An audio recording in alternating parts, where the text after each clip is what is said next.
I mean, they've been attacking Trump like every day for 9 years, and he wins bigger this time than in 2016 against a candidate who's outspending him 3-1 all in. How could that happen?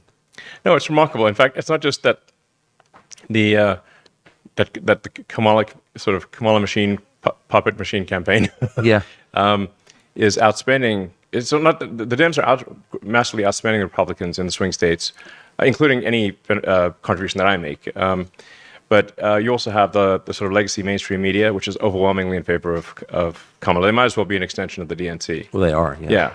The DNC just sends them whatever the talking points are, and they all just talk like NPCs essentially all day long, instantly.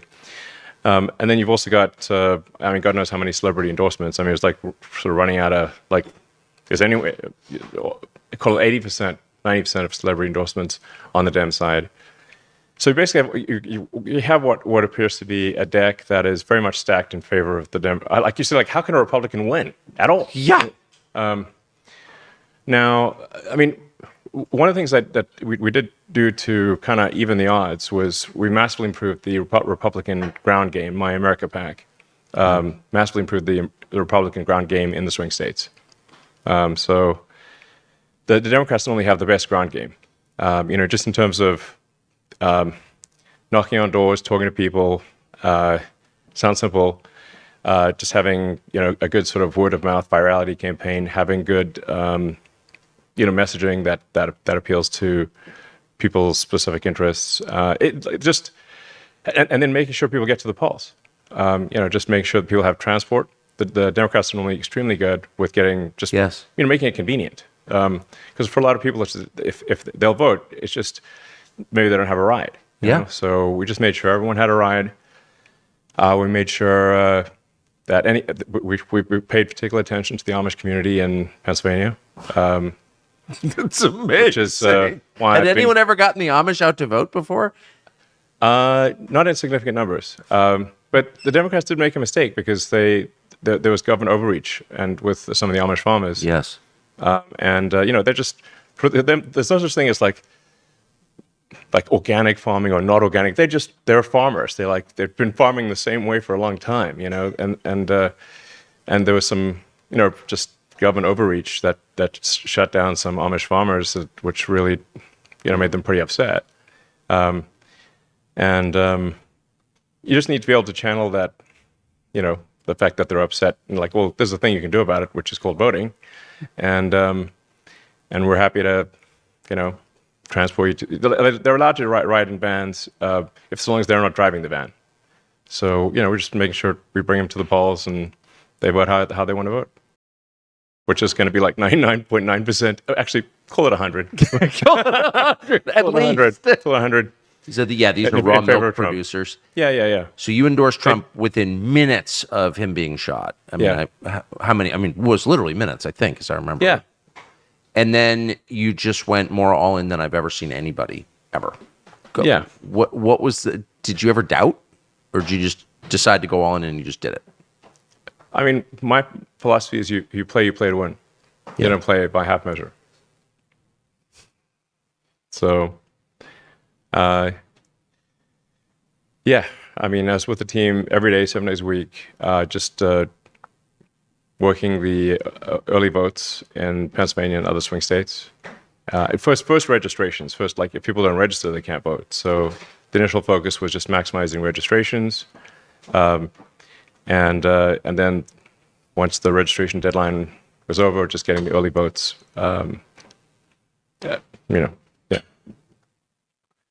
X, from my perspective, played a pivotal role, not just in this election, but in keeping the country alive. Yeah. Well, X is, I think, the one place where you can find out the truth. Yes. And the only place. Yeah. So every year when Apple releases the overpriced new iPhone, the big carriers play the same old game. Sign up now, next 2 years, some big cellular contract, get a free iPhone.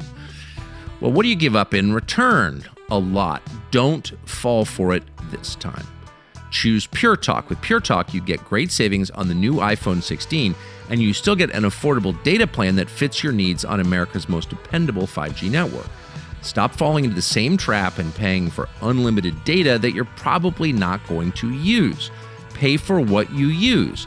With Pure Talk, for just $25 a month, you get unlimited talk, text, and 5 gigs of data. That's more than enough for most people. If it's not enough for you, you can buy more. But it probably is, so why pay for something you're not going to use?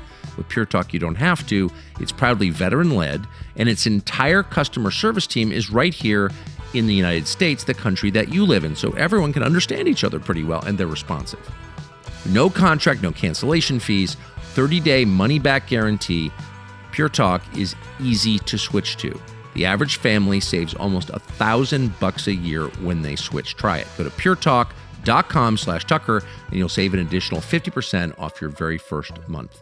That's puretalk.com/Tucker. Switch your cell service to a company you can be proud to do business with. So how much pressure, to the extent you can say, has there been on you to shut it down or to censor it?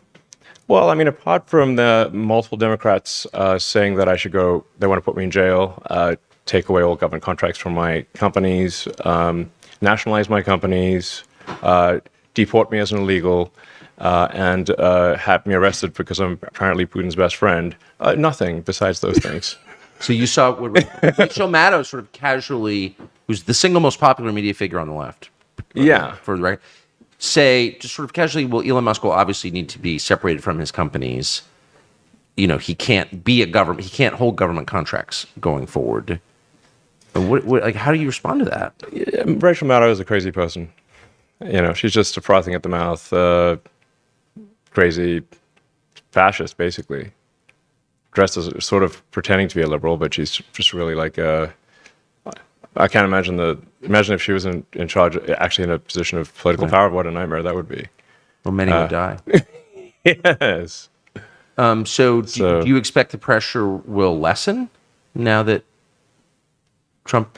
I mean, we'll see. I mean, certainly last time President Trump was elected, I mean, I think they tried to impeach him within like 20 minutes of him taking office. Yes. This time, I don't know. We'll see. They may. I don't think they'll be quite as intense as last time, because I think we actually have a decent chance here of a significant victory, not a small victory. Yes. And at the point at which you clearly just have the public mandate, then you have the public mandate. I mean, I think the numbers I've seen we're close to winning the popular vote in addition to the electoral vote, even though there's basically been zero campaigning in California, which is the biggest state in the country. So, sometimes people say, "Oh, the Republican didn't win the popular vote." I'm like, that's because he wasn't trying. If you actually try to win the popular vote, I think you do it. Yeah. Yeah, it doesn't take that much.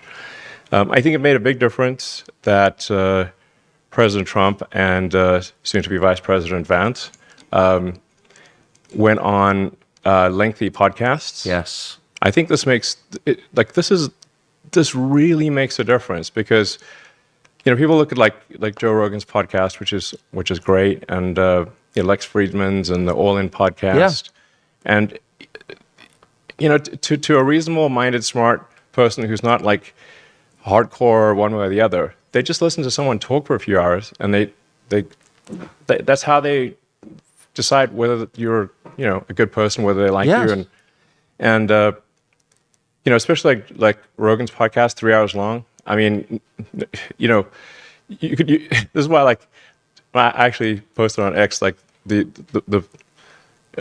nothing would do more damage to Kamala's campaign than going on Joe Rogan because she'd run out of non sequiturs after about 45 minutes. Yeah, you can't hide in 3 hours. Yeah, like hour 2 and 3 would be a complete melted puddle of nonsense. So it would just be absolute game over. That's why I shouldn't go on. So I mean, But on the hand, Trump he's there and there's no talking points. He's just being a normal person. He's having a conversation. And doing 3 hours of Rogan, no problem. What do you think of him? You spent a lot of time with him in the last several months. I think he's a very interesting, funny person, and much maligned by the media, obviously. And he's withstood a lot, and I think he's You mentioned that as you mentioned, I endorsed him immediately after he was shot because when you see somebody under fire, what is their reaction because immediately, is someone brave or are they a coward? Yes. Okay, the bullets, they get hit by bullets. Blood's come down the face.